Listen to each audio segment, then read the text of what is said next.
विश्वाचा मालक, पण मोडणं हा विधीत नव्हता. आपल्या संस्कृतीमध्ये फुटके तुटके मोडके याला किंमतच नाही. फुटके भांडे असले तरी ठुत नव्हते, अपशकुनाचं लक्षण होतं. साधा दगडाचा चटणी वाटायचा पाटा पण फुटका जमत नव्हता. जात्याचा कोपरा फुटला की लोक म्हणायचे जिथं पन्हाळाचं पाणी पडतंय तिथं पण जातं पालथं घालू नका, ते फुटकय. आता जरा जोरा शिकलेल्या, नोकरीला असलेल्या, जरा रंगारुंगानं चापड्या चोपड्या असलेल्या नवरीला इतकी किंमत आहे, तर लक्ष्मीला किती किंमत असेल बुवा. लक्ष्मी आवडत नाही असं माणसानं हातवरी करा बर. लक्ष्मण आहे का असं माणूस? लक्ष्मी आवडत नाही. मला आतापर्यंत औषधाला सापडा नाही माणूस, आणि मला ज्या दिवशी सापडन त्या दिवशी त्याच्या बुटाचं मंदिर बांधीन मी. हो. लक्ष्मी आवडत नाही, सापडच नाही ना, सापडत नाही. लक्ष्मीच्या विरोधात गप्पा करणारे कितीतरी टचके सापडले. विठाला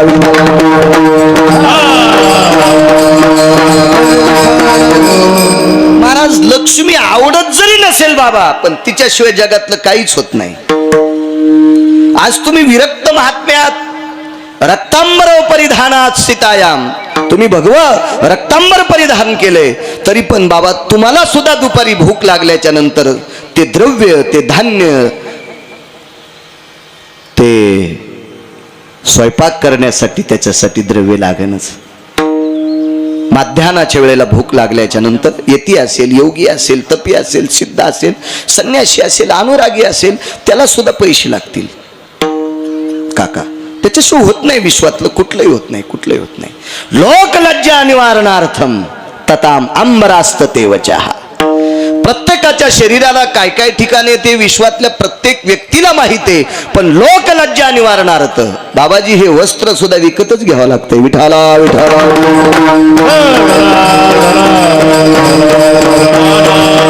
मग सामान्य थोडीफार एखाद्या मुलीला नोकरी लागली असेल तर सगळे पाहुणे लाल घोटीत तिच्या बापाकडे येतात. घ्या आम्हाला पदरात. पहिले पोरीचे बापही म्हणत होते आम्हाला पदरात घ्या, आमच्या लेकीला स्वीकारा.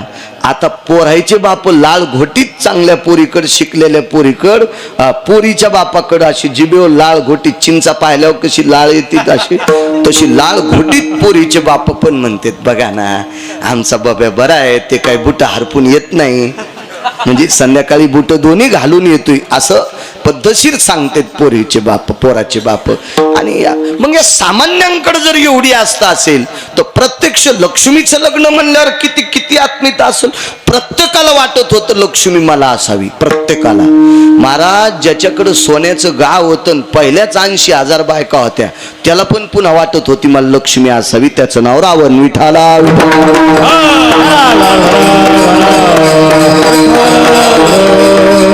संपत्ती असली पाहिजे आणि असावी सुद्धा. अर्थ नावाचा पुरुषार्थ सांगितला. 4 पुरुषार्थापैकी एक पुरुषार्थ आहे अर्थ नावाचा पुरुषार्थ. एक सांगू का तुम्हाला? मला असं वाटतं पैशाच्या विरोधात कानपिचके हाणणाऱ्याने जर पुराण वाचले पाहिजे भैयासाहेब. बाप जर मेला असेल ना तर 10व्याच्या दिवशी पिंड पाडित असते. पिंड पिंड पुढे पुढे सारखा जरा जरा पिंड पाडत असते. देवबाप्पा त्या पिंडावर जर दक्षिणा नाही ठेवली तर ते पिंडाचा विधी पूर्ण होईल का? नाही. मग बापाला मोक्ष मिळेल का? नाही. त्याच्यासाठी त्या काळात कमी पण असतील तरी तितके पण रुपये, हिरण्य मुद्रा जाऊ द्या, सुवर्ण मुद्रा जाऊ द्या, ही फक्त आपल्या मंत्रातच असते. हिरण्य मुद्राम समर्पयामी हेम पुष्पम. आता सोन्याची फुलं का पाहिले, पण आपण मंत्रात म्हणतो, ताकद येते वेद मंत्रामध्ये. पण पूर्वीच्या काळात एक आदला का होत नाही पाण्यात बुडून त्या पिंडावर ठेवत होते. त्यावेळेला मोक्षाला आरूढ अधिष्ठान प्राप्त होत होतं. म्हणजे पैशाच्या विरोधात गप्पा करणाऱ्यानं जरा भानावर आलं पाहिजे. विठाला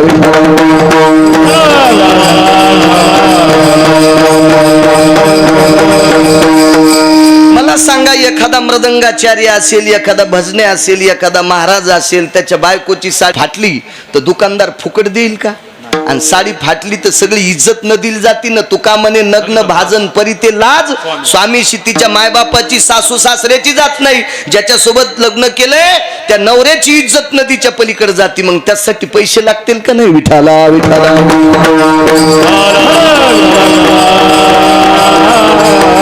या पैशासाठी प्रत्येक बेजार आहे. आणि त्या पैशाची मालकीने लक्ष्मी.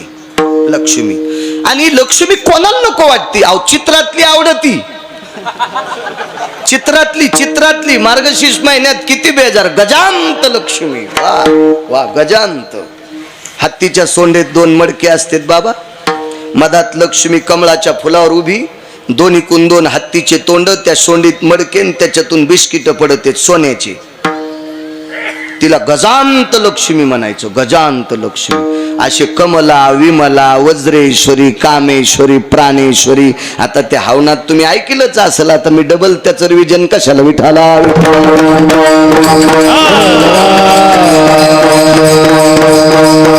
ही चित्रातली लक्ष्मी जर आपल्याला एवढी आवडती तर प्रत्यक्ष लक्ष्मी त्या काळातल्या लोकांना किती आवडत असेल. रावण प्रचंड श्रीमंत होता. तुका म्हणे ज्याची संपदा एवढी फार मोठी. मला असं वाटतं वारकरी संप्रदायातल्या या 18 संतांनी कोण्या पैशावाल्याला चोंभाळलं नाही, पण रावणाला चिटकून गेले थोडेसे.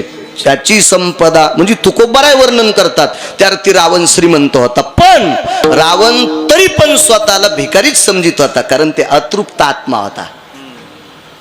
रावण अतृप्त आत्मा होता. कारण सांगू, त्याचं गाव सोन्याचं होतं पण त्याला दुसऱ्याचे मातीचे भिताड सहन होत नव्हते. इतकं त्याचा खराब मेंदू होता रावणाचा. विठाला.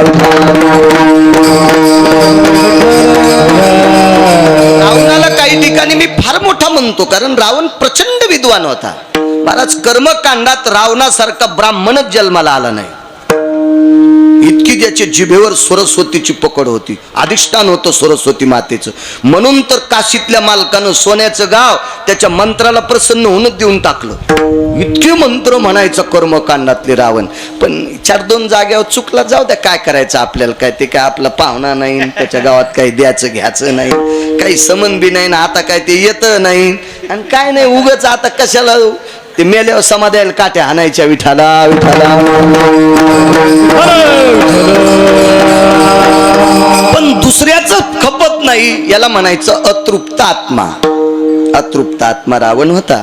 आणि रावणाला एवढा असूनही लक्ष्मी आवडत होती. आणि त्या स्वयंवरामध्ये धनुष्य उचलायची ताकद फक्त रावणात होती. इतकं मात्र लक्षात ठेवा. काय त्यांचा महिमा. साधू किती मोठे आहेत हे सांगतो. काय वानू आता. आणि ज्या आदिशक्ती मातेचा कळस करतो ती आदिशक्ती किती अधिकारी हे 2 महत्व या उदाहरणात देतोय. विठाला. रावण 1 नंबरच्या खुर्चीवर आहे धनुष्य उचलायला. राजे महाराजे 56 देशाचे राजे आले. आणि बाबाजी तुमच्यासारख्या महात्म्यासोबत मर्यादा पुरुषोत्तम रामचंद्र आणि शेषशाही लक्ष्मणजी त्या स्वयंवरात आले. खर तर त्या स्वयंवराच्या मंडपात ही दोघं आल्याच्या नंतरच प्रकाश पडला. तेजाचा प्रकाश. कारण सूर्यवंशातला राजा आहे. प्राण जाय परी वचन न जाई. जीव गेला तरी हरकत नाही पण खोटं बोलायचं नाही. अशा वंशातला राजा आणि शिवाय तो देव आहे. विश्वाचा बाप आहे. त्या मंडपामध्ये असं प्रसन्नतेचं वातावरण निर्माण झालं. सगळी जण यती योगी जपी तपी सिद्ध पाहत होते. दशरथ नंदन आलेले आहेत. आज राजाचे नातू आलेले आहेत. अयोध्येचे नरेशांचे सुपुत्र आलेले आहेत. असे सगळे मोठ्या प्रसन्नतेनं पाहत होते. रावणाच्या पोटात डब्बा उठला आणि रावण म्हणला ते मुहूर्त गिहूर्त सगळं चुलीत गेलं. मला पटकन धनुष्य उचलायचं आणि आपण आपली लक्ष्मी घेऊन निघून जायचं. आता रावणाच्या पुढे मला असं वाटतं राजा जनकाचंही चलत नसावा. रावण फार मोठा रावण होता ना. श्रीमंत रावण होता. मोठा रावण होता. मोठा प्रचंड सेना पैसा आदला सगळ्या काही गोष्टी त्याच्याकडे होत्या. आणि आजही मोठ्या लोकांना किंमतच असती. किंमत असती. तुमच्या राजकारणात भया पैसा संपल्यावर कोणी विचारित पैशाला किंमत आहे पंढरनाथ बुवा. पाहुणे रावणे पण पत्रिका देत नाहीत आपलं वाजल्यावर. इतकी भिकारचोट पाहुणे असतात. आपलं वाजल्यावर पत्रिका देत नाहीत ते, मोठे नंबर 1 चे चालू आणि उचले पाहुणे असते ते. पैसे असले की सगळे पाहुणे, नालायक का असं ना पाहुणा पण याच्यावाला पाहिजे, यावर का हो आशीर्वाद द्याल या हो, यांना अक्षदा टाकल्या होत्या पोरीला 21 पोरं होते. विठाला विठाला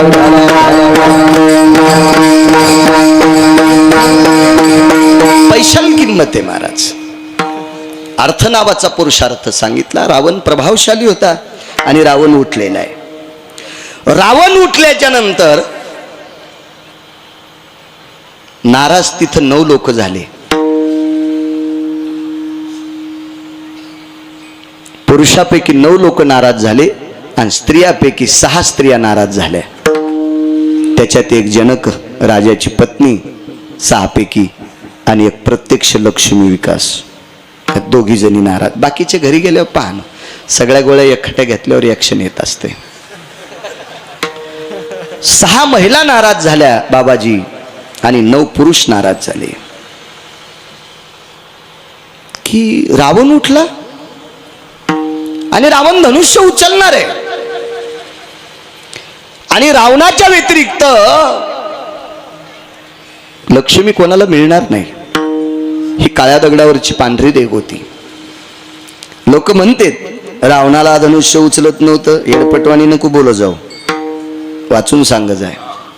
असे 100-200 धनुष्य भिरभिऱ्यावानी फिरवायची ताकद होती बाबा, भिरभिऱ्यासारखी. कारण धनुष्य हे शिवजींचं होतं, त्याला त्र्यंबक धनुष्य नाव म्हणतात. शिवजी शक्यतो धनुष्य वापरत नव्हते पण होते त्यांच्याकडे त्र्यंबक धनुष्य. आणि शिवजी ते धनुष्य खांद्याला अडकवायचे.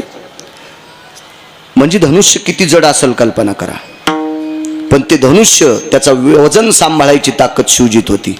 आणि ते धनुष्य खांद्याला अडकून शिवजी नंदीवर बसायचे आणि नंदी कैलासावर फिरायचे. म्हणजे नंदी, शंकर आणि धनुष्य तिघांचं वजन कैलास सहन करत होता. आणि कैलासासह चौघाला रावणानं लखलख हालिलं. त्या अर्थी रावण किती शक्तिशाली असेल कल्पना करा. आणि एकटं धनुष्य काय झालं त्याला उचलायला, एवढा प्रभावशाली रावण. धनुष्य उचलणार होतं पण का उचललं नाही? रावणाला सीताई साहेब का भेटल्या नाही? मर्यादा पुरुषोत्तम रामचंद्रांनाच लक्ष्मी का भेटली? याचं कारण आहे का तुम्ही? म्हणजे आपल्याकडे याचं उत्तर मिळतंय आणि आदिशक्ती मातेचाही तेजाचा पुरावा मिळतो. विठाला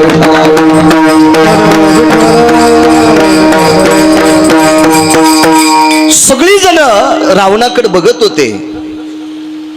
9च्या व्यतिरिक्त काही साधू होते. त्याच्यापैकी एका साधूला दुःख वाटलं, बाबा तुमच्यासारखा महात्मा आहे आणि त्या महात्म्याच्या लक्षात आलं लक्ष्मी लंकेशाच्या घरी जाऊ नये.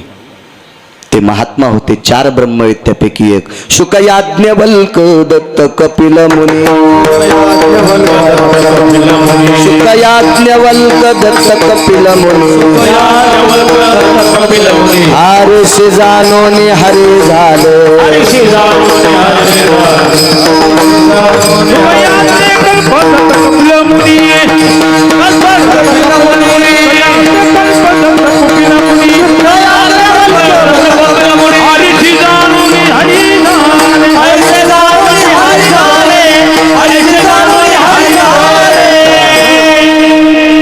मी किती वेळेस म्हणत होतो महिलांना पुढे सरका ना असं बरं का. माई समाधी बांधायची का तिथं? त्या बायका कशा बसत्याल बरं? एक तर तुम्ही गर्दी कशाला करता मला हेच कळत नाही.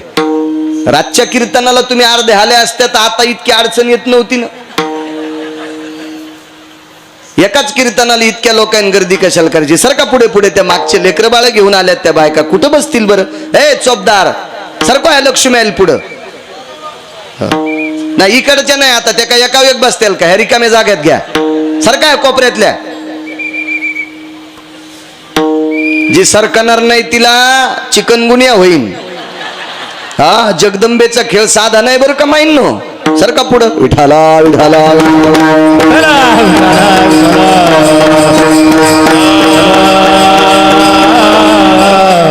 शुकयाज्ञवल्क दत्त कपिल मुनी. 4 ब्रह्मवेत्ते गुरुजी, त्याच्यापैकी एक ब्रह्मवेत्ता जनकाकडे होता. याज्ञवल्कल्य अधिकारी महात्मा आहेत. महर्षी याज्ञवल्कल्यांनी पाहिलं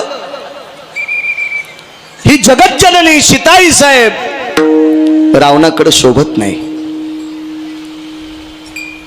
किंवा रावणाला सांभाळायची योग्यता नाही आणि आईसाहेब रावणाला मिळू नये. मग करावं काय? त्यावेळेला महर्षी याज्ञवल्क्यानं तुमच्यासारख्या साधुनी बाबाजी सीताई साहेबांच्या मुखचंद्रमाकडे बघितलं. आईसाहेबांनी साधूकडे बघितलं आणि डोळ्याच्या कडा ओल्या झाल्या. प्रभू गुरुदेव, काय अवस्था आहे, मला हे 10 तोंडाचा पती भेटणार? नकोय मला, नकोय मला, नकोय. महर्षी याज्ञवल्क्यांच्या चरणावर साष्टांग दंडवत घातला आणि गुरुजींनी सांगितलं, सीते, तुला जर अयोध्या नरेशाचा सुपुत्र मर्यादा पुरुषोत्तम, देवाला पुरुषोत्तम नाव का दिलं असेल 7व्या अवतारात? रामचंद्रांना पुरुषोत्तम. पृथ्वीवर जितके पुरुष आहेत का, पृथ्वीवर जितके देश आहेत का, या सर्व देशात जितके पुरुष आहेत का, या सर्व पुरुषातला उत्तम पुरुष म्हणजे मर्यादा पुरुषोत्तम. रामचंद्रांसारखा उत्तम पुरुष जगात कोणी झाला नाही. महाराज, या विश्वात सरस्वती सारखं श्रेष्ठ जगात कोणी नाही. जगात कोणी नाही, जगात कोणी नाही, जगात नाही. मृदंगावर ताबा जरी इंद्राचा असेल, पण मृदंग हा इंद्राच्या बापाचा नाही. मृदंग आरक्षित केला काशीतल्या मालकांनी, भगवान शिवशंकरांनी आरक्षित केलाय. आणि हा वाजवत असताना तुमच्यातला तो गोडवा, त्या बोटातला ते आदळल्याच्या नंतर आवाज हा सर्वांच्या कानातून हृदयावर आदळायचा असेल तर सरस्वतीची कृपा लागते, तिची कृपा लागते. ढाले गुरुजी, पंढरीनाथ महाराज, आदरणीय देवीदास महाराज, तुमच्यावर गंधर्वाची कृपा आहे, म्हणजे स्वर आहे तुम्हाला. पण गंधर्व सरस्वतीचा शिक्का असल्याशिवाय तुमच्याकडे येतच नाही. आणि आतापर्यंत जगातला पैशावाल्याचा सिद्धांत आहे, सरस्वतीची कृपा असल्याशिवाय लक्ष्मी त्याच्या घरी जात नाही. इतकं मात्र लक्षात ठेवा. तुम्हाला नाही गाता आलं, कोण बलिलं असतं तुम्हाला? कोण बलिलं असतं तुम्हाला? कोण बलिलं असतं बाळ्याला? फवारायला? सगळ्या छिद्रातून औषध निघलं असतं, फवाऱ्याच्या नौजल मधून नाही, सगळ्या छिद्रातून औषध. घ्या ना 5 मिनिटं बिना इंजनचा तो कुच्या. कोणी कोण कंबर येडिंग होती तर मग एक राग येऊ देऊ नका बरं का, माफ करा मला. मी काही तुमच्यासाठी शर्ट शिवले नाही, मग रेडीमेड कपड्याचं दुकान आहे आणि मग एका गोळ्या संपल्यात का दुसऱ्याला शर्ट शिवायला. पण उग एखादा म्हणील माल टाचका मारला. एक लक्षात ठेवा, सरस्वतीची कृपा असली की आपल्याकडे पैसे येत असतात, म्हणजे लक्ष्मी येत असती. पण ज्या दिवशी तुम्हाला प्राप्त झालेलं गायन जर चुकीच्या ठिकाणी वापरलं, तुम्हाला प्राप्त झालेले मृदंगाचे बोल जर तुम्ही ढोलकी वाजिली, तर त्या दिवशी लक्ष्मी सांगती, ह्या फुकण्याचं वाजून टाक. सरस्वती सांगती बरं, सरस्वती सांगती, मी नाईलाजानं याच्याकडे गेले आरामखोराकड, पण हा चांगला राहिला नाही, आता तू जाऊ नको. पंढरीनाथ भाऊ, आपल्या जोडली लक्ष्मी गेल्यावर काय राहतं मग?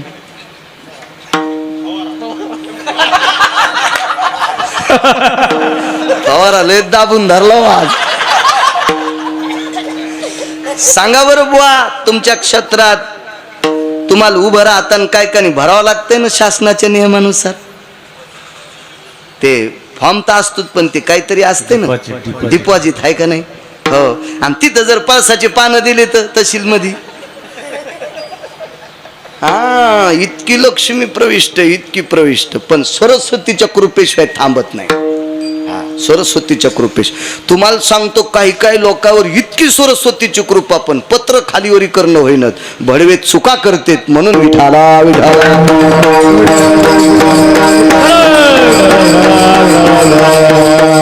आणि सरस्वती मातेनं विचारलं, लक्ष्मी आई साहेब, तुम्ही आमच्याकडे आलात, काय काम आहे? काही नाही माय, हा माझ्या कृपेनं वरचढ झालेला राजा. लक्ष्मीची कृपा होती रावणावर, प्रचंड श्रीमंत, गाव सोन्याचं, गाव सोन्याचं, रावणाचं गाव. तुम्हाला एक सांगू का, रावणाची एक चौक टिकली की 13-12 खासदार. कोणाची मायविली त्याच्या विरोधात खासदारकीला फॉर्म भरायची आणि कसा निवडून येईन तो? एवढा मोठा श्रीमंत राव, एक चौकट, अशा 7 कोटी चौकटी होत्या त्याच्याकडे, 7 कोटी. हो, चंद्र सूर्य येतोपर्यंत तेच मंत्रिमंडळ. इतका मोठा श्रीमंत राव, लक्ष्मी कृपा पात्र. पण मला त्याच्यासोबत पाणी ग्रहण करायचं नाही. सरस्वती आई साहेबानं, महाकालीनं, आदिशक्ती मातेनं, चंडा, वितंडा, कुंडा, महाचंडा ह्या सगळ्या 3.5 कोटी शंखिनी, डंकिनी, किंकिनी, यक्षिनी या सगळ्यांनी सांगितलं रावणाच्या व्यतिरिक्त धनुष्य कोणी उचलित नाही.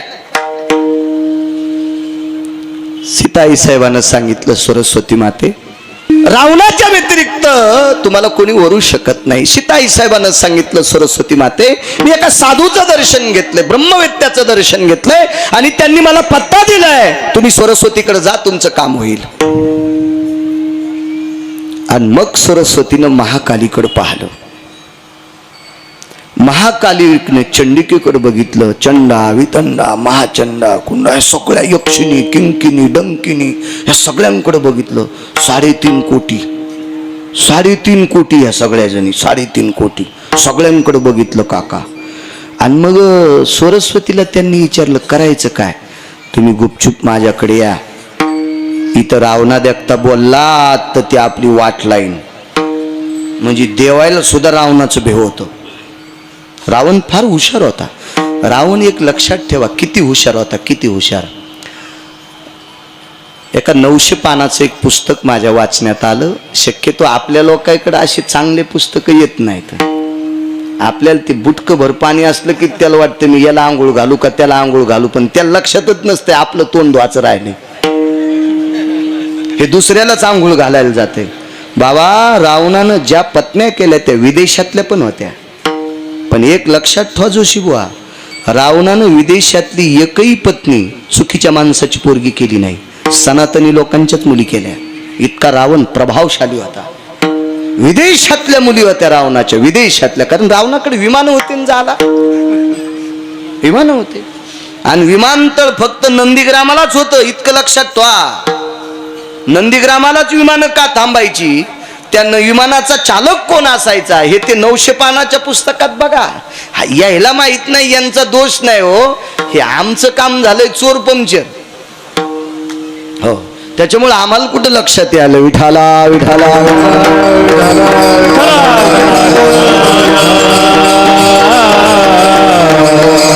या विमानाचं काय नाही, हे माझ्याजवळ आलं मला आंधळ करीन, याचं काय विमानाचं, याचं काय खरं असते. हे आता पोराय सोरायकडे बी खेळायला झाले ते बेरबेर, याचं काय विषय नाही. आता याचं काय उद्रेक होईल ते देव जाणे. पण नंदीग्रामाला विमानतळ होतं. फार हुशार रावण. आणि तो रावण मात्र सीताई साहेबासोबत लग्न करणार. पण महासरस्वती मातेनं, सरस्वती मातेनं महाकालीला सांगितलं, आपण सगळ्या जणी एकत्रित चला, रावणाचा डोळा चुकून आपण मीटिंग घेऊ आणि सीतेला मात्र रामप्रभूनच माळ घातली पाहिजे, असं काम आपल्याला करावं लागेल. आणि काय जगदंबा एकमेकाला बोलल्या असतील त्या बोलो. नंतर मात्र सरस्वती लक्ष्मीकडे आली. लक्ष्मीला सांगितलं, माय आता मी सांगते तसं करा. काय करायचं म्हणे, रामप्रभूला बोलावं लागेल. तर सीताई साहेबांना सांगितलं, अक्षिदा पडल्याशिवाय नवरीला नवरदेवाला बोलता येत नाही. ते हल्लीच्या नवऱ्या वेगळ्या, लग्न झाल्या झाल्यात नवरदेव मोबाईल घेऊन दे तू. पण त्या काळात ती पद्धत नव्हती ना, लग्न जमल्या जमल्यात नवरदेवानं मोबाईल देणं ती पद्धत नव्हती त्या काळात. मग बोलता कसं येईल, रामप्रभूला कसं बोलता येईल. तुम्हाला एक सांगू का, नवरदेव नवरीला आणि नवरी नवरदेवाला सुन्मुख पाहतानाच पाहत होते ना. दोघांच्या मधात एक म्हातारी बसायची, म्हातारीच्या मांडीवर आरसा असायचा आणि त्यावेळेला मग त्या दोन्ही आरशात ती घ्यायचे तोंड दिसायचे, इकून नवरीचं इकून नवरदेवाचं, मधात म्हातारीचं. नवरदेवाला म्हातारीचं तोंड कुठं दिसत होतं, कारण ते गालं बसलेले आणि ते त्याला ती कुरकुलेवानी गालाची दिसत होती, त्याला ती मधलं त्या चेहरा दिसतच नव्हता ना. पण मधात म्हातारीच बसली पाहिजे सुन्मुख पाहाला. तुम्ही अशा उचूच गालावाल्या बस जाऊ नका, अशा येड्यावानी करी जाऊ नका. तुम्ही आपल्या संस्कृतीचं मात्र, तुम्हाला राग आला तुम्हाला तालुक्यात येऊ देऊ नका. तुम्हाला 30 गाव पठ्ठ्याल 36 गाव, मी काय भिकार चोट नाही. विठाला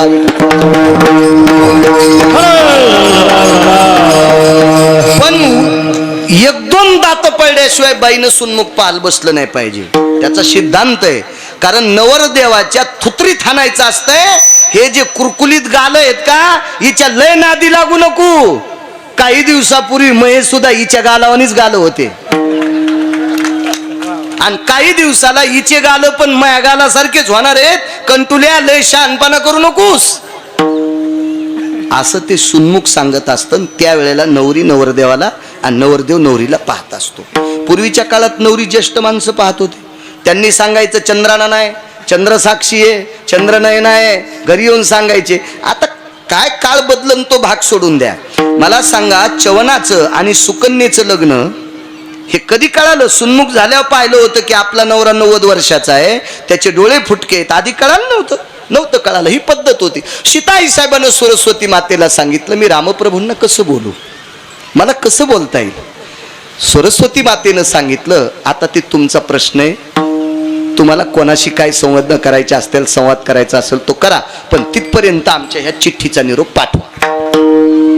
आणि मग महर्षी याज्ञवल्क्यांचे पुन्हा पाय धरले गुरुवर्यांचे. गुरुवर्यांना सांगितलं सरस्वतीनं असा संदेश दिलाय, हा संदेश रामप्रभू पर्यंत पोहोचायचा. आणि महर्षी याज्ञवल्क्य प्रभू रामचंद्राला चंदन लावण्याकरता गेले. अक्षदंज महत्पुण्यम पवित्र पापनाशना, चंदनंज महत्पुण्यम पवित्र पापनाशन, ललाटम प्रपटले भयस्थिता भय जायो ललाट सर्वस्थितानाम, श्रुतिशास्त्राभो वेदाम भूषितम सर्वाया, निशापति दिनपतियो सर्वशास्त्रा प्रदायिनो, येति रक्तांबरो सर्वस्थितां ललाटं प्रदायिनी नमः. विठ्ठल विठ्ठल.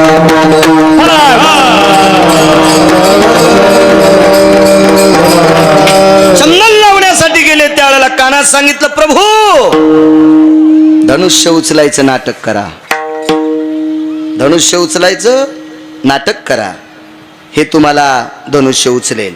वा. मर्यादा पुरुषोत्तम रामचंद्रांनी सांगितलं, गुरुवर्य धनुष्य तुमच्या कृपेने मी उचलील, त्याबद्दल दुमत नाही, पण पहिल्या क्रमांकाच्या खुर्चीवर रावण आहे, आता करायचं कसं? आणि ते काय आपला नंबर लागू देणार नाही, ते पहिल्यांदा तेच उचलीन आणि त्याला धनुष्य उचलते, आपल्याला माहिती आहे. आम्ही फक्त तुम्हाला सूचना करण्यासाठी आलोत. तुमची ज्या वेळेला बारी येईल त्यावेळेला असं असं वागा. आता रावणाला कसं आम्ही उडवायचं ते आम्ही आमचं ठरवू. आणि याज्ञवल्क्य पुन्हा आले, सरस्वती मातेची विनंती केली, माय तुझा संदेश, महाकालीचा संदेश, सर्व चंडिकेचा संदेश, आदिशक्तीचा संदेश रामप्रभू पर्यंत पोहोचवला, पण आता रावण कसा उडवायचा ते सांगा ना.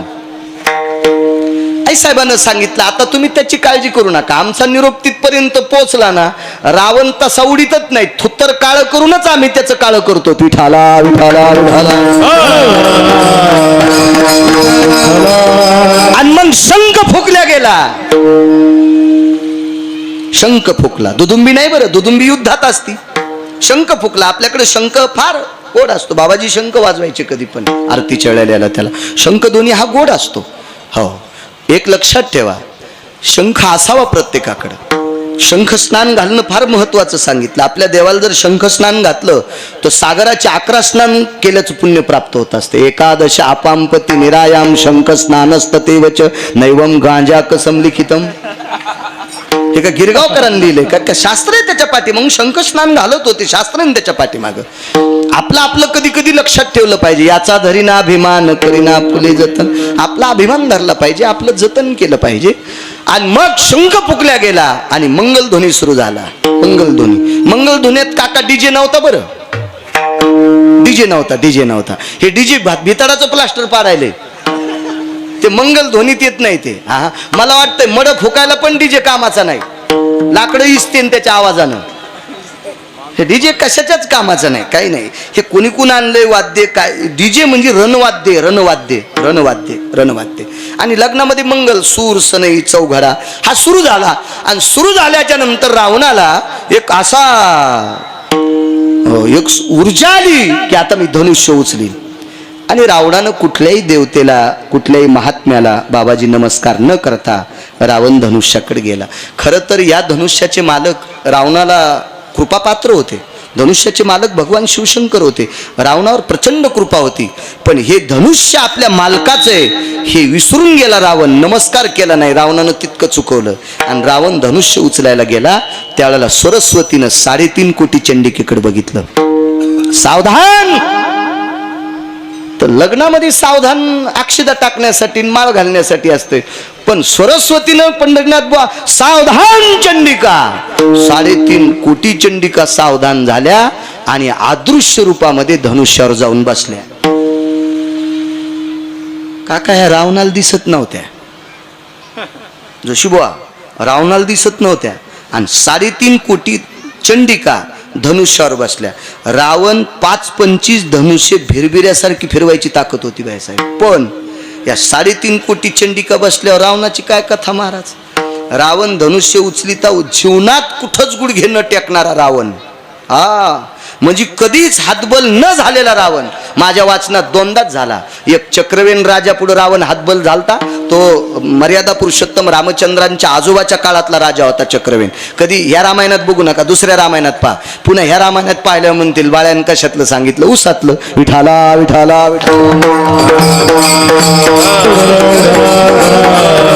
चक्रवेन राजाच्या पुढे गुडघे टेकले ना, आज धनुष्या पुढे गुडघे टेकायची वेळ आली. रावणाने विचार केला धनुष्य जरा बेजारी करायचे लक्ष देते, पण रावण म्हणला गुडघे जरी टेकले तरी धनुष्य उचलल्याशिवाय राहत नाही. गावरान बैल माहितीत ना तुम्हाला, गावरान हळदीची गाडी जर चढायला लागली, हळदीचे पोटे टाकले गट्टूचे, चढायला लागली, हे रे तिरुवांना गाडी हाणली कधी, उगीच अशाच हाणल्या गाड्या.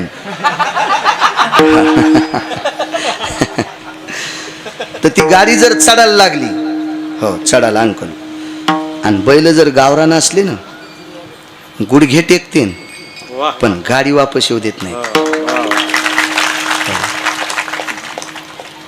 मग गावरान बैलाला जर इतकी किंमत असेल तर गावरान माणसाला किती असेल यासाठी नका का टाळ्या. गावरान म्हणजे जुनं. रावणानं विचार केला मी प्रभावशाली आहे, वृषभा येती तडा भजा येते हे आरोषिता नृगानाम तथा भयो सरसास्त तेवश. नृग म्हणजे पर्वत, वृषभ म्हणजे बैल. चढाव जरी गेला तरी वापस येत नाही. मी तर मानवी आहे, मी तर निशाचर आहे, मी तर शक्तिशाली आहे, धनुष्य उचलीन. पण 3.5 कोटी चंडिका बसल्या काका.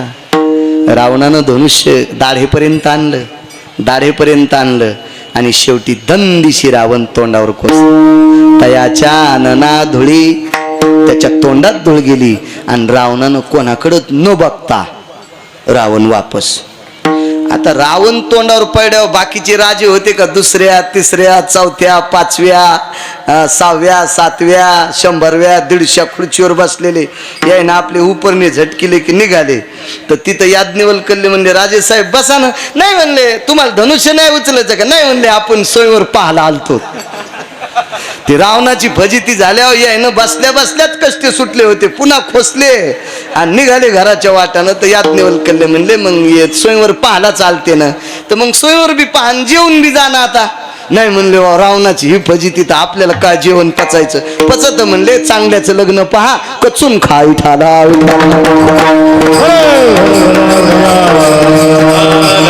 एक सिद्धांत बघा, रावण धनुष्य उचलीत होता पण जगदंबेची अवकृपा झाली, बाबाजी सरस्वतीची अवकृपा झाली. रावणावर कृपा नाही झाली, अवकृपा झाली. आता प्रभू रामचंद्राकडे या. आता एकही राजा उचलायला तयार नाही. प्रभू रामचंद्राचं रूप पाहायला गेलं तर किती सुंदर आहे पंढरपुरातला मालक. देवाच्या सुंदरपणाच्या हजारो व्याख्या सांगता येतील, हजारो व्याख्या. इतका सुंदर आहे. त्याचे हात किती सुंदर असतील. माल्याधिनी पुष्पाधिनी आरक्त भय पारणीयाम. पारणी म्हणजे हात. पुष्पाच्या पाकळ्याला लाजवील इतके कोमल हात बाबाजी देवाचे, आणि धनुष्य उचलायचं इतकं जड. सीतेचं अंतकरण तुटलं आणि सरस्वती मातेकडे पाहिलं. आई साहेब रावणाची ती कथा झाली, देवाची कथा काय होईल. सरस्वतीनं सांगितलं मी दिलेला निरोप याज्ञवल्क्याने पोचवलाय ना रामचंद्रांकडे. मग मी दिलेला निरोप जर याज्ञवल्क्याने रामचंद्रांकडे जर पोचवला असेल तर त्यांच्या हाताला विजा होणार नाहीत. मी त्या पत्रात दिलंय, ते वाचवलं असेल त्यांनी पत्र. मग मर्यादा पुरुषोत्तम रामचंद्रांकडे सीताई साहेब पाहत होत्या. हार हातात होता, असा हार हातात होता. महाराज प्रत्येक अवतारात वेगवेगळ्या फुलाची माळ होती. बरं, वेगवेगळ्या फुलाची माळ होती. ज्या वेळेला लक्ष्मी समुद्र मंथनातून निघली त्यावेळेला लक्ष्मीच्या हातात ज्या फुलाची माळ होती का ती आळशीच्या फुलाची होती. आळशी म्हणजे जवस. जवसाची फुलं शेतकऱ्याला कळत असतात आणि जवस तुमच्या रोडकून येणाऱ्या रानावर येत नसते. इकडं जर तसं रान असेल तर त्या रानात येतं जवस, त्या रोडकडच्या रानात येत नसते जवस. पान दिलं तरी येत नसते. जवसाला जमीन लय पाहिजे, पालवी येणारी हा काळीची, त्याच्यात जवस येत असते. आता एखादं सरकारी कुठं येईल, पत्रावर येईल एखाद्याच्या, त्याचा काय विषय. त्या जवसाची फुलं असते तर आकाशी रंगासारखे मेघ श्याम त्या फुलाची माळ. मर्यादा पुरुषोत्तम रामचंद्रांच्या काळामध्ये सीताई साहेबांच्या हातात जी माळ असेल, कदा लक्षात घ्या ती माळ कोण्या फुलाची असेल, थोडं ध्यानात घ्या ना सगळं. कारण तुम्ही जितके हुशार होताल का तितके आमची नीट कीर्तन करतील. विठाला विठाला विठाला.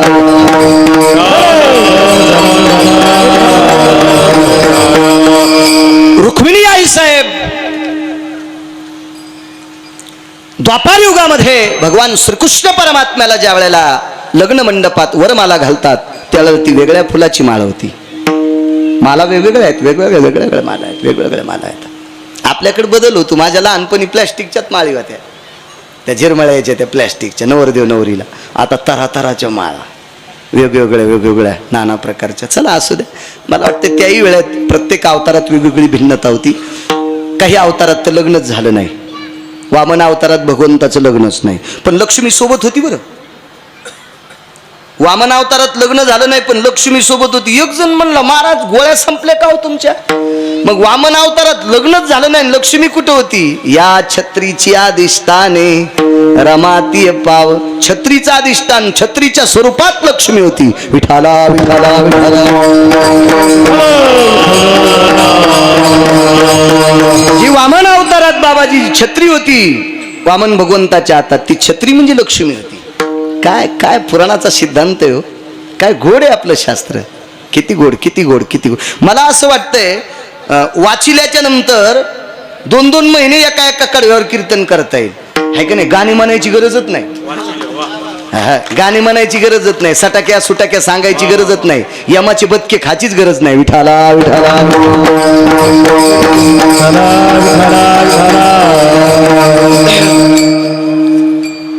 मला आता ते पण राहू द्या त्या फुलाचे. आज मी पण नाव सांगत नाही. मला जरा नादच आहे आगाव.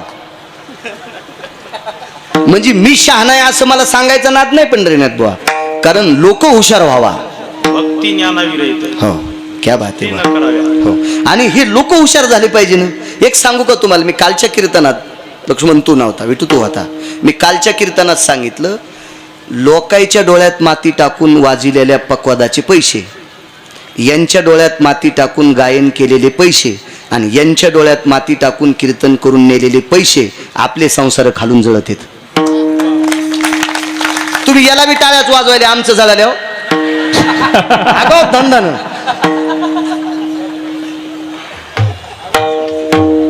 काका याला कारणीभूत आपण आहेत महाराज. आपण कारणीभूत आहेत, आपण कारणीभूत. आपण एका तिळा इतका सुद्धा चुकीचा परमार्थ करायचा नाही. तुम्हाला जे घ्यायचं असेल ते घ्या. बाजार भरलेला आहे, बाजार भरलेला आहे. बाजारात सगळ्या भाज्या असतात. तुम्हाला जी पोषक आहे ती घ्या. हा अध्यात्माचा बाजार आहे. याच्यातलं चांगलं कोणतं वाटतंय तुम्ही घ्या. आपण चांगलंच वाटण्याचा प्रयत्न करा. विठाला विठाला.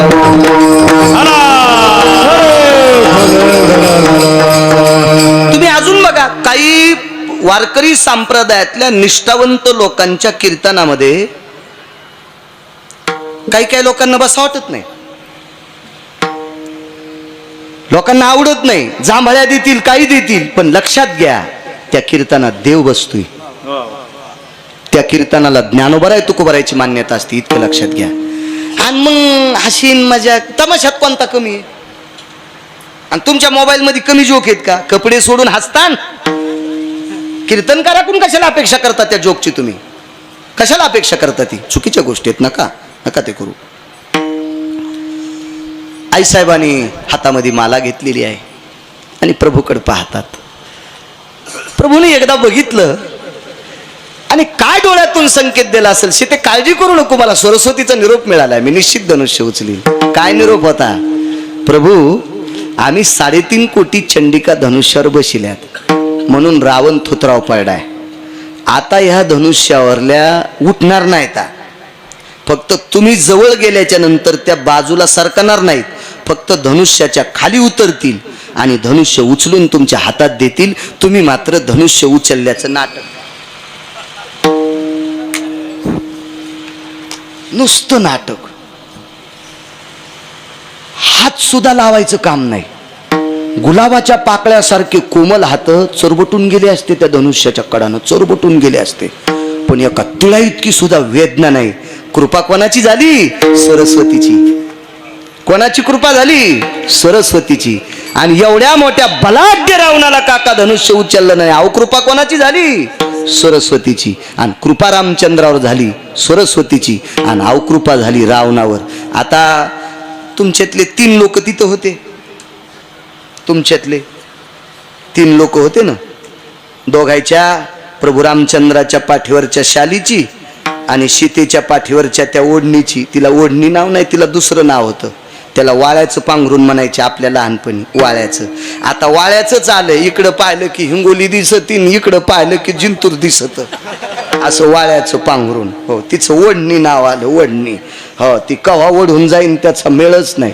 वाळ्याचं पांघरून होतं महाराज. होतं का नव्हतं काका? लहानपणी तुम्ही लग्न लावले आणि मी लग्न होतोच, बरेच लग्न खाल्ले मी पण, काही लावले पण. ते वाळ्याच्या पांघरुणाची गाठ बांधली, नवरदेव नवरीची गाठ. आणि मग आता पाया पडायचा कार्यक्रम सुरू झाला.